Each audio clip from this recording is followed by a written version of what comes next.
और अब चले खबरों में आगे बढ़ते हुए इस बीच एक बड़ी खबर आपको बता दें कि जम्मू कश्मीर में सेना का ऑपरेशन पिंपल अभी भी जारी है। कुपवाड़ा, कुलगाम और गांदरबल में ऑपरेशन चल रहा है। जॉइंट ऑपरेशन में सुरक्षा बलों ने ढेर किए 2 आतंकी। सुरक्षा बलों ने कुपवाड़ा में 2 आतंकियों को फिलहाल ढेर कर दिया है। तो इस वक्त की बड़ी खबर आपको बता रहे हैं। दरअसल बताया ये जा रहा है कि जम्मू कश्मीर में ये अभियान अभी भी जारी है। जम्मू कश्मीर के कुलगाम में पुलिस और सुरक्षा बलों की तरफ से बड़े पैमाने पर आतंकवाद रोधी अभियान शुरू किया गया। सुरक्षा बलों ने यह कार्रवाई उन लोगों के खिलाफ किया जो पाकिस्तान और पाकिस्तान अधिकृत कश्मीर यानी पीओके से और वहां के निर्देश पर काम कर रहे हैं। ये कदम कश्मीर घाटी में आतंकवाद को समर्थन देने वाले नेटवर्क जैसे कि जैशे मोहम्मद या तो हो या फिर हमने ये भी देखा है कि किस तरीके से लश्कर ए तैयबा के भी कुछ आतंकवादियों की ओर से लगातार घुसपैठ करने का प्रयास जम्मू कश्मीर में किया जा रहा था और उन्हीं आतंकियों को रोकने का प्रयास सुरक्षा बलों की ओर से किया जा रहा है। और इस वक्त जम्मू कश्मीर के अलग अलग जगहों पर ऑपरेशन पिंपल जारी है और इसी के तहत में सर्च ऑपरेशंस भी चलाए जा रहे हैं। आतंकियों को ढूंढकर ढेर किया जा रहा है। अब तक इस मामले में 2 आतंकियों को ढेर किया जा चुका है। जानकारी आपको दे दें, दरअसल आतंकवाद को समर्थन देने वाले नेटवर्क जैसे कि लॉजिस्टिक्स में मदद करना या उन्हें किसी भी तरीके से फंडिंग करना या कहीं पर उन्हें पनाह देने की कोशिश करना, इन सभी के खिलाफ लगातार ये कोशिश सुरक्षा बलों की ओर से जारी है।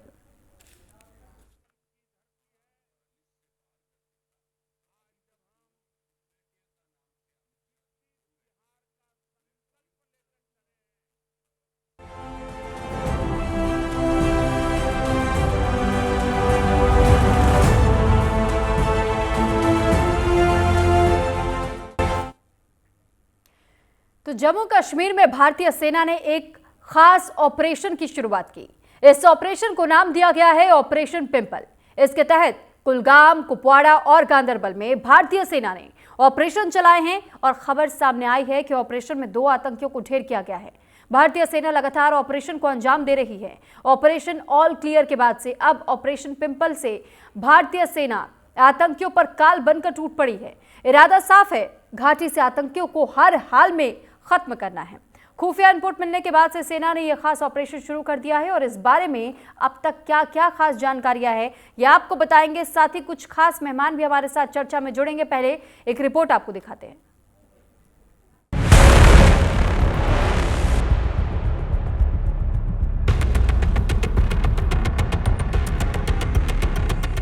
जम्मू और कश्मीर के कुपवाड़ा स्थित केरन सेक्टर में सुरक्षा बलों ने घुसपैठ की कोशिश को नाकाम कर दिया। शनिवार को हुई इस कार्रवाई में 2 आतंकवादी मारे गए। सेना के व्हाइट चिनार कॉर्प्स ने सोशल मीडिया प्लेटफॉर्म एक्स पर बताया कि 7 नवंबर को खुफिया जानकारी मिलने के बाद ऑपरेशन पिंपल शुरू किया गया था। घुसपैठ की कोशिश में जुटे आतंकियों को घेर लिया गया और फिर दोनों को एक्शन में अंजाम दिया गया। सेना का ऑपरेशन पिंपल, घुसपैठ की कोशिश नाकाम, 2 आतंकी ढेर। सेना का तगड़ा एक्शन, सर्च ऑपरेशन जारी। व्हाइट नाइट कॉर्प्स ने एक्स पर दी जानकारी। चिनार कॉर्प्स ने बताया कि चल रहे ऑपरेशन में सुरक्षा बलों ने 2 आतंकवादियों को मार गिराया है। इलाके में तलाशी अभियान जारी है। 7 नवंबर 2025 को एजेंसियों से मिली विशिष्ट खुफिया जानकारी के आधार पर घुसपैठ की कोशिश के संबंध में कुपवाड़ा के केरन सेक्टर में एक संयुक्त अभियान शुरू किया गया। सतर्क और एक्टिव जवानों ने संदिग्ध गतिविधियों को देखा और उन्हें चुनौती दी, जिसके बाद आतंकवादियों ने अंधाधुंध गोलीबारी शुरू कर दी। चिनार कॉर्प्स ने बताया कि सेना ने भी जवाबी कार्रवाई की, जिसमें आतंकवादी फंस गए। बता दें कि इससे पहले 5 नवंबर को जम्मू और कश्मीर के किश्तवाड़ जिले के छतरू इलाके में सुरक्षा बलों और आतंकियों के बीच में मुठभेड़ हुई थी। अधिकारियों के अनुसार ये मुठभेड़ तब शुरू हुई जब जम्मू और कश्मीर पुलिस ने भारतीय सेना की मदद से आतंकवादियों की मौजूदगी के बारे में विशिष्ट खुफिया जानकारी प्राप्त की और इसी के आधार पर छतरू इलाके में एक संयुक्त अभियान चलाया। ये समन्वित तलाशी अभियान सुबह शुरू हुआ था, जिसके बाद सुरक्षा बलों पर गोलीबारी हुई और फिर जवाबी कार्रवाई में गोलीबारी की गई। व्हाइट नाइट कॉर्प्स ने एक्स पर एक पोस्ट साझा करते हुए लिखा कि ऑपरेशन छतरू के तहत सुबह खुफिया जानकारी के आधार पर एक ऑपरेशन चलाया गया। जम्मू कश्मीर में हाल ही के बड़े ऑपरेशन 8 सितंबर आरएसपुरा सेक्टर में इंटरनेशनल बॉर्डर पर पाक घुसपैठिया गिरफ्तार। 26 अगस्त गुरेज सेक्टर में ह्यूमन जीपीएस कहे जाने वाला बागू खान मारा गया। 1 से 12 अगस्त कुलगाम में ऑपरेशन अखल चलाया, जिसमें लश्कर-ए-तैयबा का आतंकी ढेर किया गया। 28 जुलाई श्रीनगर में ऑपरेशन महादेव के तहत 3 आतंकियों को मार गिराया गया। जम्मू कश्मीर पुलिस के साथ मिलकर व्हाइट नाइट कॉर्प्स के सतर्क जवानों ने छतरू इलाके में आतंकवादियों को घेर लिया और इसी दौरान गोलीबारी भी हुई है। ऑपरेशन अब भी जारी है। ये घटनाक्रम ये दिखाता है कि जम्मू और कश्मीर में आतंकवादियों की घुसपैठ और गतिविधियां फिर से बढ़ने लगी हैं और इसे रोकने के लिए सुरक्षा बल भी लगातार अलर्ट पर है। Bureau report, news India. और इस वक्त हमारे साथ बातचीत करने के लिए दो बेहद खास मेहमान जुड़ चुके हैं। रिटायर्ड ब्रिगेडियर विजय सागर धीमान जी, आप डिफेंस एक्सपर्ट हैं सर, बहुत स्वागत है आपका। और साथ ही रिटायर्ड कर्नल मयंक चौबे जी हमारे साथ डिफेंस एक्सपर्ट के तौर पर हमारे साथ जुड़े हुए हैं, बहुत स्वागत है आप दोनों मेहमानों का। सबसे पहले मैं ब्रिगेडियर साहब यानी विजय साहब, मैं आपका रुख कर रही हूँ। सर, जब हम ऐसे ऑपरेशंस की बात करते हैं तो इन ऑपरेशंस के तहत में एक संदेश हर बार दुश्मन देश को दिया जाता है कि चाहे कभी भी किसी भी समय किसी भी मौसम में आप इन्फिल्ट्रेट करने की कोशिश करेंगे तो फिर सरहदों पर हमारे जवान तैनात हैं। बावजूद उसके ऐसे प्रयास दुश्मन देशों की ओर से किए जाते हैं। ऐसे में उन्हें रोकने के लिए जो कदम उठाए जा रहे हैं सर, अभी आने वाले समय के लिए भी कितनी तैयारी हमारे डिफेंस सेक्टर्स में हमारे जवानों को पड़ने वाली है, कितना और मजबूती के साथ उन्हें अलर्ट पर रहने की जरूरत है? देखिए, जहां तक आपने ऑपरेशन पिंपल की बात कही है, ये ऑपरेशन जो है कोई आइसोलेशन में नहीं है। जम्मू कश्मीर के अंदर स्पेशली आर्टिकल 370 के जाने के बाद एक यूनिफाइड हेडक्वार्टर्स जो था वो फंक्शन करना स्टार्ट हुआ और बहुत सारी सफलता मिली भी। और यानी कि पहले अगर सफलता हमारी 30-40% होती थी, वो जंप करके 70 तक गई, 80 तक गई। परंतु ऑपरेशन सिंदूर के बाद अभी आपने जो आंकड़े दिखाए हैं, ऑपरेशन महादेव जब चलाया गया, जिसमें ऑपरेशन पहलगाम आतंकियों को मारा गया, उसके बाद से सारी की सारी सिक्योरिटी एजेंसीज, चाहे वो इंडियन आर्मी है, चाहे वो राष्ट्रीय राइफल्स है, चाहे जम्मू कश्मीर पुलिस है, एनएआई है, इंटेलिजेंस एजेंसीज हैं, उन्होंने सब ने एक कोऑर्डिनेटेड कंसर्टेड तरीके से एफर्ट स्टार्ट किया है इनको फ्लश आउट करने का। With in the territory of Jammu and Kashmir जो भी आतंकवादी हैं, चाहे उनके सिंपथाइजर्स हैं, सिविलियंस हैं, स्लीपर सेल्स हैं, गवर्नमेंट डिपार्टमेंट के अंदर मोल्स हैं, उन सबको चुन चुन के निकाला जा रहा है। उसकी वजह से ये बहुत जरूरी हो जाता है आईएसआई के लिए कि आपने फर्दर ट्रेन जो उनके सिंपथाइजर्स हैं या उनके ट्रेंड एलिमेंट्स हैं, उनको इन्फिल्ट्रेट कराया जाए। और अभी आपने देखा 2 दिन पहले से बर्फबारी शुरू हो गई है। ये जो आपने बताया है कि कुलगांव, ये जो है इन्फिल्ट्रेशन, ये राजौरी पुंछ से अपना होते हुए मुगल रोड से होते हुए साउथ कश्मीर में आई है। फिर कुपवाड़ा में आपने केरन सेक्टर का नाम लिया, वहां पे तंगदार सेक्टर भी है और शिकारगाह सेक्टर भी है। तो ये सब मचल सेक्टर है, वहां से इन्फिल्ट्रेट करके ये लोग आए हैं कुपवाड़ा के अंदर, यहाँ आए हैं आपके गांदरबल के अंदर। उसी तरह से छतरू के अंदर जो छुपे हुए लोग थे, जो पहलगाम फॉरेस्ट के अंदर छुपे हुए लोग थे, वो पकड़े गए हैं। तो ये सारी चीजें जो है इस वक्त इनके लिए मजबूरी है कि जितने लोगों को इन्फिल्ट्रेट करा सके, क्योंकि अभी इसके बाद बर्फ गिरने के बाद तो सारे के सारे पासेस हैं वो बंद होने वाले हैं। तो इसलिए कोशिश ये है, और उसके लिए हमारी जो सेना है या सिक्योरिटी फोर्सेस है, उनका हर एक एंड, चाहे वो डिफेंस है या सिविलियन है, जो भी है, सब सतर्क हैं और एक बड़े ही कंसर्टेड कोऑर्डिनेटेड तरीके से एक यूनिफाइड हेडक्वार्टर में काम कर रहे हैं। इसीलिए उनको सफलता पे सफलता मिली जा रही है। तो जितने भी ये आपने operation Mahadev, operation Shiv Shakti, operation pimple या जितने भी ये कर रहे हैं, ये सब एक बड़े कोऑर्डिनेटेड तरीके से चल रहे हैं। एक रणनीति बड़ी क्लियर है और इनकी जो सक्सेस रेट भी है अभी ऑलमोस्ट 80, 90, 95 के आसपास पहुंच रहा है। और जो एक्टिव या स्लीपर सेल्स हैं उनको भी काफी एलिमिनेट कर दिया गया है और वो टाइम दूर नहीं है कि we will be free of insurgency. ठीक है सर, मैं लौट रही हूँ आपके पास। हमारे साथ कर्नल मयंक सभी जुड़े हुए। सर, अगर हम इस मायने से भी जम्मू कश्मीर को अगर देखें और समझें, वहाँ पर आज भी ऐसी मानसिकता वाले लोग हैं जो इन घुसपैठियों को या इन आतंकवादियों को जगह देते हैं। सर, ये माइंडसेट, इसे सुधारना, इसे ठीक करना कितना इंपॉर्टेंट हो जाता है, क्योंकि आप इसी देश में रहकर इसी देश के खिलाफ आप ऐसे कदम उठा रहे हैं? देखिए, इसमें आप सीधा तौर से ये नहीं कह सकते कि वो लोग आतंकवादियों का साथ दे रहे हैं। होता ऐसा है कि आतंकवादियों का साथ देना वो कई तरीके से देते हैं। सबसे पहला है डर की वजह से। कि इस समय अगर आप किसी के सर पर बंदूक रख दें और बोले कि आपको साथ देना पड़ेगा, तो वो उसका कुछ नहीं कर सकता। जी शुरुआत वहां से होती है। सिंपैथाइजर वो भी होते हैं जिनकी की आइडियोलॉजी मैच करती है इन लोगों के साथ में।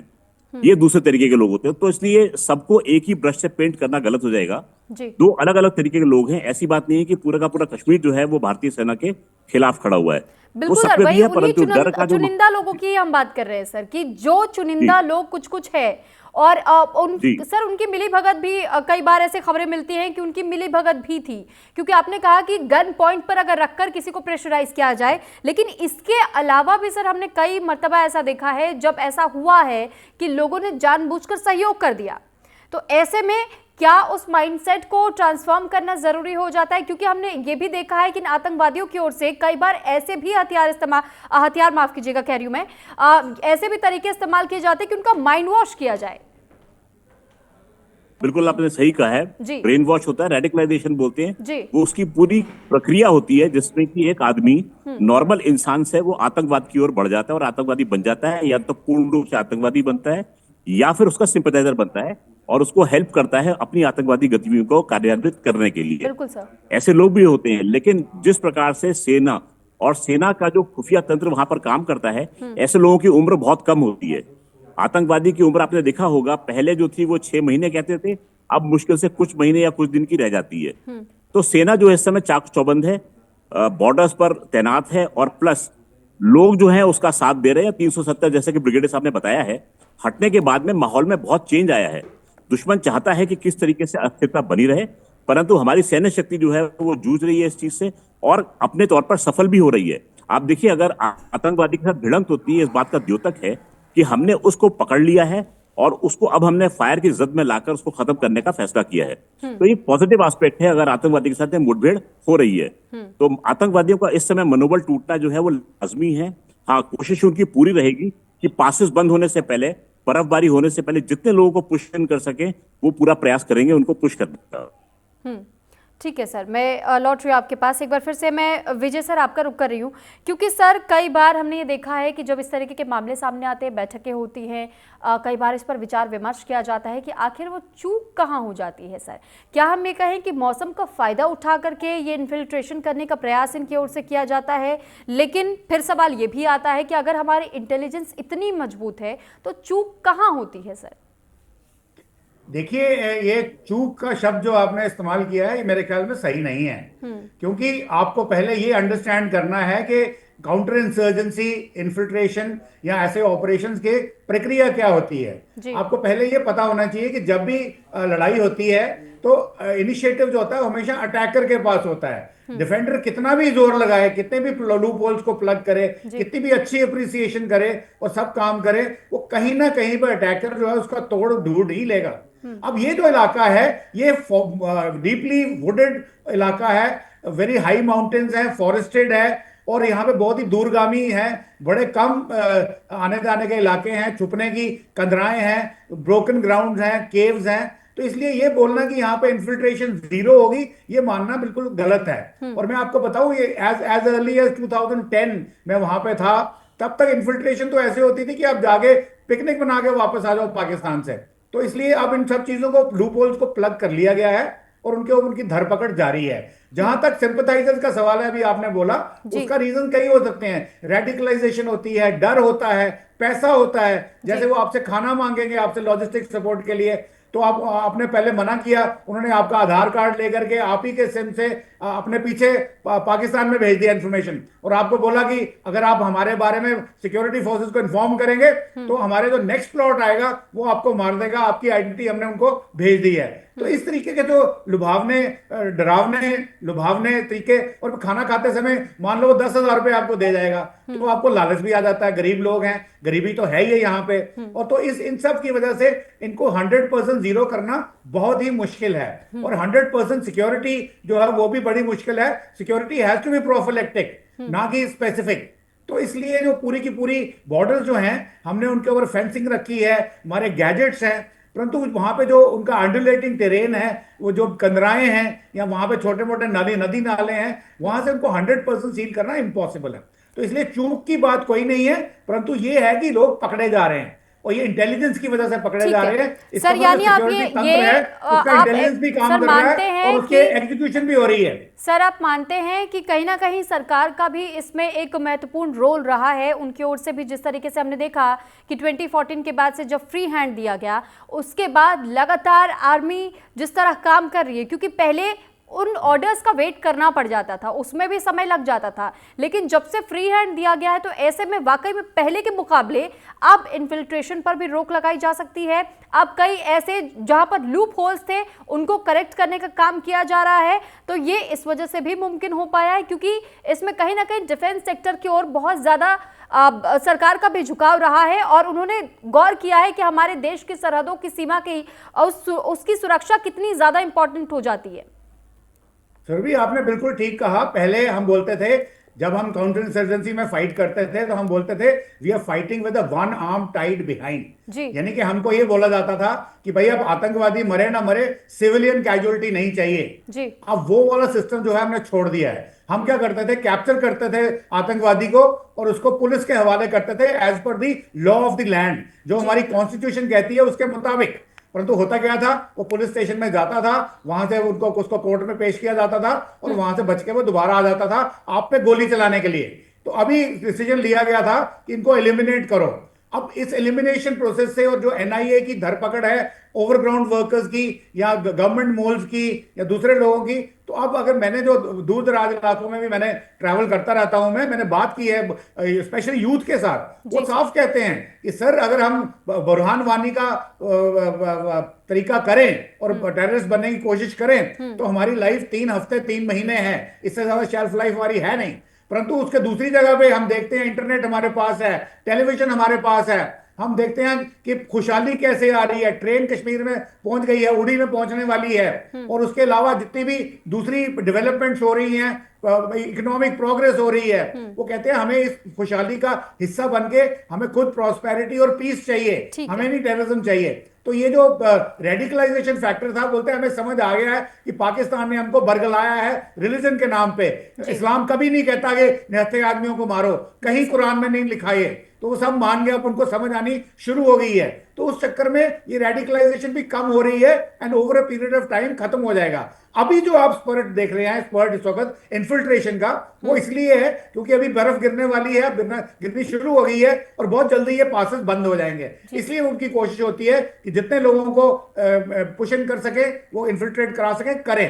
परंतु इसके लिए भारतीय सेना तैयार है, भारतीय सिक्योरिटी एजेंसीज, पुलिस की, CRPF, BSF, intelligence agencies, NIA, मजबूती के साथ हमारे जवान सरहदों पर तैनात हैं ताकि उसकी प्रोटेक्शन की जा सके। मैं लौट रही हूँ सर आपके पास एक बार, फिर मैं मयंक सर आपका रुख कर रही हूँ। सर, जब अगर कभी किसी आतंकवादी को धर दबोच लिया जाता है तो ऐसे में उसके बाद का क्या कुछ प्रोसेस रहता है? उससे कई बार जब पूछताछ की प्रक्रिया अपनाई जाती है तो पूरा प्रोसेस या पूरा फॉर्मेट क्या होता है सर, ये भी समझना चाहेंगे आपसे।